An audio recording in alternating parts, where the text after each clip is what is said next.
Et maintenant, dans la tradition des grands personnages qu'il a interprétés, voici le plus prestigieux de nos acteurs, Jean Gabin, en gentleman. Bonjour à tous et bienvenue dans la caverne du ciné, je suis ravi de vous retrouver pour cette nouvelle vidéo, j'espère que vous allez bien.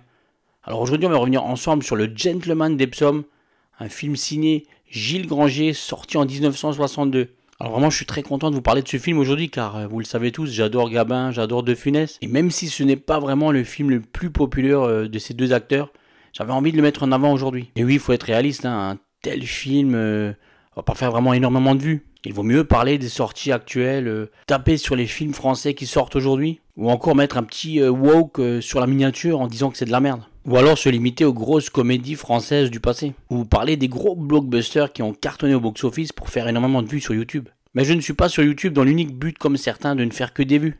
Tant pis si certains films vont faire un bide et marchent moins bien. Au moins j'aurais parlé de ces films qui m'ont fait vibrer, qui m'ont fait grandir cinématographiquement et qui m'ont passionné toute ma vie. Alors j'espère que vous êtes confortablement installés chez vous ou ailleurs et que vous êtes prêts à me suivre en direction de l'hippodrome de Longchamp pour suivre les mésaventures du commandant. Allez go, c'est parti. Vous avez aimé Jean Gabin, banquier dans Les Grandes Familles. Vous l'avez vu, homme politique dans Le Président. Clochard dans Archimède le Clochard. Alors le Gentleman d'Epsom c'est quoi? C'est un film franco-italien de Gilles Granger sorti en 1962. On va suivre les aventures de Richard Briand Charmery, dit le commandant, un escroc à l'allure aristocratique qui exerce vraiment son savoir-faire sur les champs de course. Sa spécialité, faire croire à des naïfs ignares en la matière qu'un tocard va gagner une course, de prétendre parier leur argent sur ce cheval et de garder la mise pour lui. Que vous ai-je enseigné à propos des rapports? Jamais un cheval à moins de 10 contre 1. Oui, monsieur, c'est une règle chez moi. Maintenant, si vous préférez les cotes minables, l'égalité ou de 2 contre 1, adressez-vous, charlatan. Lors de sa sortie initiale en 62, le Gentleman d'Epsom ne rencontre pas vraiment un franc succès, ne totalisant qu'1,3 million d'entrées. Mais il faut savoir que le film est ressorti sous le titre Les Grands Seigneurs en janvier 69. Et pourquoi vous allez me dire?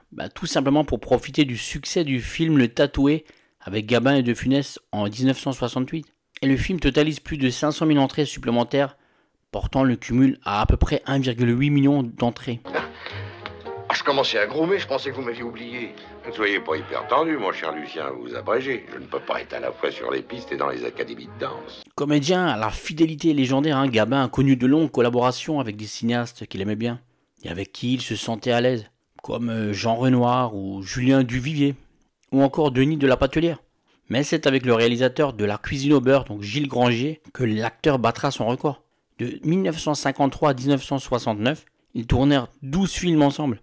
Je l'ai vu naître, moi, en 27, lorsqu'on a monté les hussards sur des motocyclettes. J'ai préféré ne pas participer à cette mascarade, car voir Saumur transformé en garage et le cadre noir en bleu de mécanicien, c'est plus qu'un honnête homme n'en pouvait supporter. Et tous les genres y passeront. Que ce soit dans la comédie avec Archimède le Clochard, ou Les Vieux de la Vieille, le Gentleman d'Epsom, ou encore L'Âge ingrat. Des drames sociaux avec Gasoil ou Le sang à la tête. Et surtout des films noirs, des polars, comme Le Rouge et Mis, ou Maigre et Voix Rouge, Le désordre et la nuit. Et Gilles Granger déclarait: il y a eu entre nous de véritables rapports de couple, des hauts et des bas, des jalousies, parfois des férocités, du meilleur et du pire, beaucoup de joie et pas mal de grognes. Oh, mais dites donc, mais c'est du millimètre seconde, ça.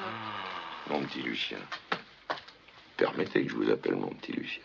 Oh, mais je permets pas, je préconise. Et tout commença en 1936 avec ces deux-là, à la cantine des studios de Saint-Maurice. À l'époque, Gabin est déjà une grande vedette. Et Granger, lui, travaille comme assistant réalisateur. Mais leur passion commune pour le cyclisme leur donne alors l'occasion de discussions animées lors des pauses. Et c'est Gabin lui-même qui décide de collaborer avec Granger alors que ce dernier tourne sur un plateau voisin. L'acteur vient un jour lui rendre visite et lui apprend que des producteurs lui ayant demandé de choisir entre 3 noms de réalisateurs pour son prochain projet, il a choisi le sien. Et La Vierge du Rhin, tournée en 1953, est leur première collaboration. Et pour le Gentleman d'Epsom, on peut clairement dire que Gilles Granger a monté ce projet pour son ami Gabin. Lui qui, comme tout le monde le sait, adorait vraiment les chevaux. Vous avez toujours aimé le sport hippique? J'aime beaucoup les chevaux, oui, j'aime beaucoup les chevaux de course. Vous avez été propriétaire d'une écurie de galop. J'ai eu une très modeste écurie de galop. Alors au niveau du casting, il y a vraiment du beau monde. Jean Gabin, bien sûr, qui joue un chef d'escadron en retraite, issu d'une honorable famille. Richard Briand Charmery, surnommé le commandant. Un escroc renommé dans le milieu hippique pour les tuyaux qu'il distribue aux parieurs. Alors pour certains, Gabin est formidable, pour d'autres, il manque de naturel et cabotine. Je pense quand même que c'est un très grand acteur. J'ai été un meneur d'hommes, dites-vous bien que je sais les reconnaître. Croyez-moi, Ripeux, vous en êtes un. J'en suis un? Oh oui. Ensuite, De Funès qui interprète le rôle de Gaspard Ripeux, un restaurateur auvergnat monté à Paris sans le sou, arrivé en espadrille comme il le dit lui-même, fermement décidé à s'enrichir. Il a réussi lui dans la restauration, probablement sans ménager ses subordonnés et non sans flatter comme d'habitude les puissants, ce qui deviendra un classique du personnage funésien.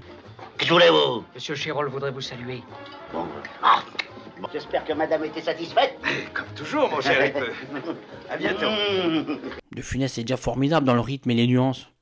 En quelques minutes à peine de participation, il étale sa classe. Infect avec les petites gens et obséquieux avec l'élite. On remarquera que si le ressort traditionnel du comique de De Funès sont présents, son rôle est tout de même singulier puisqu'il s'agit d'un naïf qui se fait escroquer. Or, vous le savez très bien par la suite que De Funès était plutôt coutumé des personnages de canailles exploitant les crédules. Moi, je suis arrivé à Paris en espadrille. Alors, vous comprenez, je veux me goinfrer, me gaver le plus possible. Louer des coffres, ensuite des gros coffres. Je veux tout. Ensuite, l'entente entre les deux n'était pas vraiment fameuse, à cause de désaccords permanents. Vous savez très bien que Gabin et De Funès n'étaient jamais vraiment sur la même longueur d'onde. Ils ne se parlaient que très peu en dehors des prises. Et les improvisations inconstantes de Funès déstabilisaient Jean Gabin et d'autres acteurs assez connus comme Jean Marais, vous le savez très bien. Malgré tout, on en a déjà parlé sur la chaîne, et 2 acteurs se retrouvent 6 ans plus tard dans Le Tatoué. Critique que vous pouvez retrouver sur ma chaîne. Ripeux, Oui, croyez-vous sincèrement que l'argent fasse le bonheur? ça ne le salope pas. Puisque c'est vous qui le dites. Ensuite, on a la ravissante Madeleine Robinson qui apporte la touche féminine qu'il faut. Elle qui interprète brillamment Maud, une femme du monde qu'il a aimée autrefois, et a fait un très riche mariage. J'aime beaucoup les scènes entre elle et Gabin. Acheter n'importe quoi, du moment que c'est en Oslo, en cuir et pas en solde. Je vais garder ce souvenir de toi, tu ne l'as pas gâché. Merci, Richard. Puis on retrouve Jean Lefebvre, en tant que garçon de course. Pour une fois, son personnage n'est pas juste un imbécile, un peu simplé, un peu beauf. C'est un très bon second rôle, il est l'acolyte plein de déférence pour le commandant Gabin, maître arnaqueur des turfistes du dimanche. Et franchement, c'est plaisant de le voir dans un tel rôle. Il est cité dans tous les manuels d'hippologie de 1912 à nos jours. Les propriétaires se le disputent. Ouais, il a des mots magiques. Il souffle dans les narines des chevaux. On a également une multitude de second rôles plus talentueux les uns que les autres, comme Paul Franqueur qui joue le rôle d'un croupier. On a également Paul Mercet, Jacques Marin, Franck Villard ou encore Jean Martinelli. Et on a également une petite apparition du célèbre journaliste et animateur de télévision de l'époque, Léon Zitrone. Je voulais pas vous vexer, mon commandant, mais je pensais quand même avoir le droit de... Mais vous n'avez aucun droit. D'ailleurs, nous n'avons pas étudié le cheval dans les mêmes écoles. A noter que ce film reprend un thème déjà exploité dans un autre film réalisé en 1956 par Norbert Carbonneau, Courte tête, dont le scénario était déjà d'Albert Simonin et les dialogues de Michel Audiard. Qu'est-ce que vous regardez? Le commandant est client chez vous? Commandant? Quel commandant?